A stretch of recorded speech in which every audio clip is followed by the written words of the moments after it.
There's no feeling more intense than starting over. If you deleted your homework the day before it was due, as I have, or if you left your wallet at home and you have to go back after spending an hour in the commute. If you won some money at the casino and then put all your winnings on red but it came up black.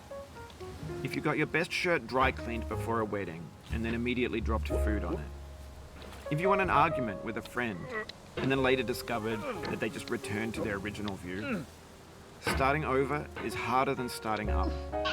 If you're not ready for that, like if you've already had a bad day, then what you're about to go through might be too much.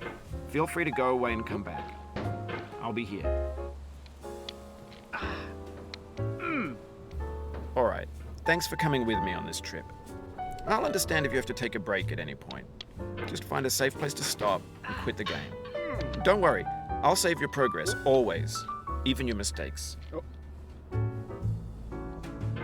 This game is a homage to a free game that came out in 2002, titled Sexy Hiking. The author of that game was Jazzuo, a mysterious Czech designer who was known at the time as the father of B games. And B games are rough assemblages of found objects. Designers slap them together very quickly and freely, and they're often too rough and unfriendly to gain much of a following. They're built more for the joy of building them than as polished products. In a certain way, Sexy Hiking is the perfect embodiment of a B game. It's built almost entirely out of found and recycled parts, and it's one of the most unusual and unfriendly games of its time. In it, your task is simply to drag yourself up a mountain with a hammer. And that act of climbing, in the digital world or in real life, has certain essential properties that give the game its flavor. No amount of forward progress is guaranteed. Some cliffs are too sheer or too slippery. And the player is constantly, unremittingly in danger of falling and losing everything. Anyway, when you start Sexy Hiking, you're standing next to this dead tree that blocks the way to the entire rest of the game. It might take you an hour to get over that tree, and a lot of people never got past it. You prod and you poke at it, exploring the limits of your reach and your strength, trying to find a way up and over.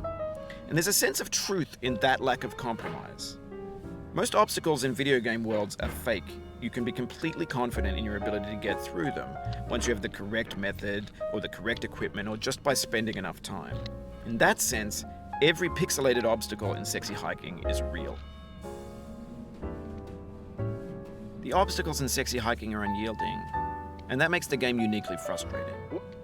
But I'm not sure Jazzuo intended to make a frustrating game. The frustration is just essential to the act of climbing, and it's authentic to the process of building a game about climbing. A funny thing happened to me as I was building this mountain. I'd have an idea for a new obstacle, and I'd build it, test it, and it would usually turn out to be unreasonably hard. But I couldn't bring myself to make it easier. It already felt like my inability to get past the new obstacle was my fault as a player rather than as a builder. Imaginary mountains build themselves from our efforts to climb them, and it's our repeated attempts to reach the summit that turns those mountains into something real. When you're building a video game world, you're building with ideas, and that can be like working with quickset cement. You mold your ideas into a certain shape that can be played with, and in the process of playing with them, they begin to harden and set until they're immutable, like rock. And at that point, you can't change the world, not without breaking it into pieces and starting fresh with new ideas. For years now, people have been predicting that games would soon be made out of prefabricated objects, bought in a store and assembled into a world. And for the most part, that hasn't happened, because the objects in the stores are trash. I don't mean they look bad or that they're badly made, although a lot of them are. I mean they're trash in the way that food becomes trash as soon as you put it in the sink. No. Things are made to be consumed and used in a certain context, and once the moment is gone, they transform into garbage. In the context of technology, those moments pass by in seconds.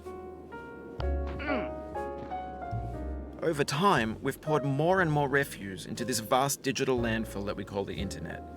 It now vastly outnumbers and outweighs the things that are fresh and untainted and unused. When everything around us is cultural trash, trash becomes the new medium, the lingua franca of the digital age. And you can build culture out of trash, but only trash culture. B games, B movies, B music, B philosophy. Maybe this is what digital culture is. A monstrous mountain of trash, the ash heap of creativity's fountain.